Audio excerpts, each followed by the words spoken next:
Hello everyone, जय माता दी सभी को। कैसे हैं आप लोग? माता रानी की कृपा से स्वस्थ होंगे, यही उम्मीद है। माता रानी आप लोगों पर हमेशा कृपा दृष्टि बनाए रखे। आइए जानते हैं जन्माष्टमी के पर्व पे हमें 10 चीजें घर में कौन सी लानी चाहिए जिससे हमारी सारी मनोकामना पूर्ण हो जाए और कृष्ण भगवान हमसे खुश हो जाएं।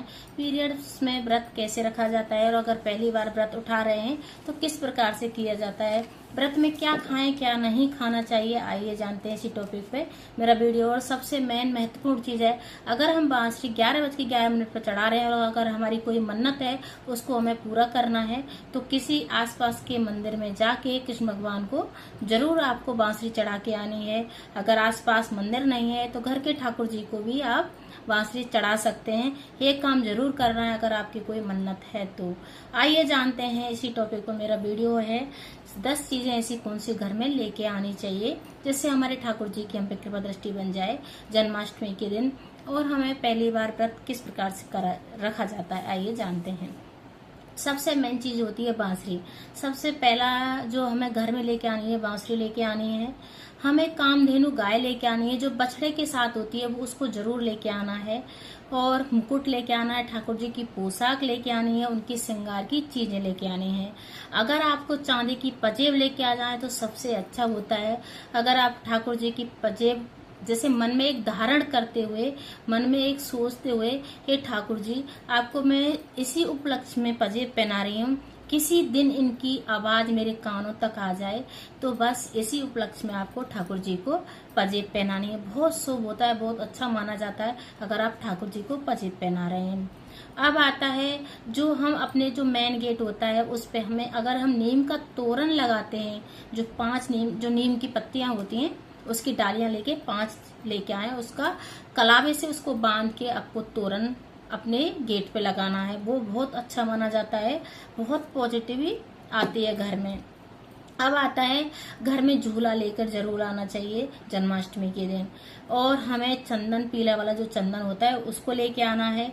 मोर पंख लेके आना है। मोर पंख से हमारा वास्तु दोष बहुत सही होता है, घर का वास्तु दोष, और भगवान कृष्ण की कृपा दृष्टि बनती है। तो भगवान कृष्ण को हमें मोर पंख जरूर चढ़ाना चाहिए। अब आता है अगर हम मतलब जन्माष्टमी का व्रत रखते हैं तो 20,000 करोड़ एकादशियों का व्रत का फल हमको मिलता है। तो हमें अन्न नहीं खाना चाहिए। अगर हम अन्न नहीं खाते हैं तो इतना हमको फल मिलता है, 20,000 करोड़ एकादशियों के बराबर हमको फल मिलता है।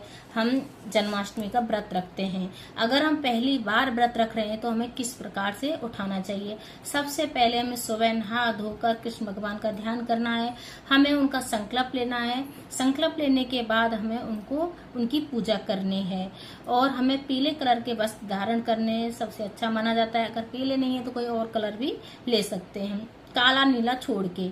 अब आता है हमें किस प्रकार से और क्या खाना चाहिए। तो निर्जला भी व्रत रखा जाता है और फलाहार से भी व्रत रखा जाता है। बहुत लोग 12 बजे के बाद खाना भी खा लेते हैं, तो मेरे अनुसार तो खाना नहीं खाना चाहिए अगर आप जन्माष्टमी का व्रत रख रहे हैं, क्योंकि पूरा फल लेना है हमें एकादशियों का। बहुत लोग एकादशी व्रत नहीं कर पाते हैं, तो हमें ये जन्माष्टमी के व्रत से हमें एकादशियों का 20,000 करोड़ एकादशियों का इस व्रत से हमको फल मिल जाता है। अगर हम अन्न नहीं खाते हैं, फल तो मिलता है पर हम अन्न खा लेते हैं तो आधा हो जाता है। तो हमें अगर अन्न उस दिन ग्रहण नहीं करते हैं तो हमें बहुत ज्यादा फल मिलता है। और फलहार फल से कर सकते हैं, साबूदाने की खिचड़ी बना सकते हैं, कुट्टू के आटे से भी आप थाली खाना कुछ भी बना सकते हैं अगर आपके शरीर में सामर्थ्य नहीं है तो। अब आता है अगर हम पीरियड्स में व्रत रखते हैं तो किस प्रकार से रखा जाता है।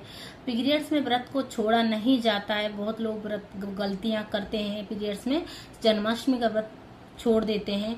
अगर हम जन्माष्टमी का व्रत एक बार उठा लेते हैं तो उसको छोड़ा नहीं जाता है, उसको कंटिन्यू किया जाता है, उसको व्रत को किया जाता है।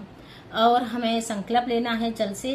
संकल्प लेने के बाद पूजा पाठ की कोई भी वस्तु को छुआ नहीं जाता है। अगर हमारा पीरियड्स आ जाता है तो किसी के द्वारा हमें पूजा करवा लेनी है और जो प्रसाद होता है उसको रखवा लेना है। 5 दिन हमारे पूरे हो जाते हैं तो हमें प्रसाद को ग्रहण जरूर करना चाहिए, जिससे भगवान की कृपा हमको मिल जाए, वो आशीर्वाद मिलता है अगर हम प्रसाद ग्रहण करते हैं। जो भी अगर बोलते हैं अगर व्रत भी ना करे और मतलब प्रसाद को खा लेते हैं तब भी हमें बहुत पुण्य की प्राप्ति होती है। तो हमें प्रसाद जरूर ग्रहण करना चाहिए। अब आता है कि और हमें उस दिन ऐसा और क्या करना चाहिए। अगर हमें प्राण प्रतिष्ठा करानी है भगवान कृष्ण भगवान की, हम पहली बार अपने घर में लड्डू गोपाल लेके आ रहे हैं, तो हमें कैसे उनकी प्राण प्रतिष्ठा करानी है।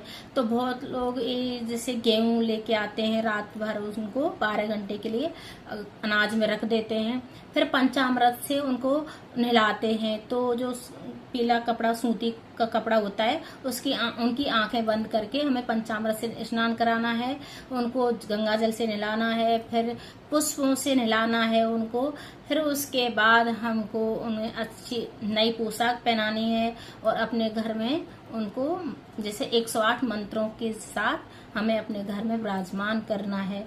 इस प्रकार से हम लड्डू गोपाल को पहली बार प्राण प्रतिष्ठा कर सकते हैं साधारण तरीके से, और तामझाम कोई जरूरी नहीं है, क्योंकि मंदिरों में ही प्राण प्रतिष्ठा होती है। घर में प्राण प्रतिष्ठा नॉर्मल तरीके से ही होती है ज्यादा, क्योंकि मंदिर हम पे इतनी पूजा पाठ नहीं होती है जो हम उनकी शक्ति को हम अपने घर में समा सकें।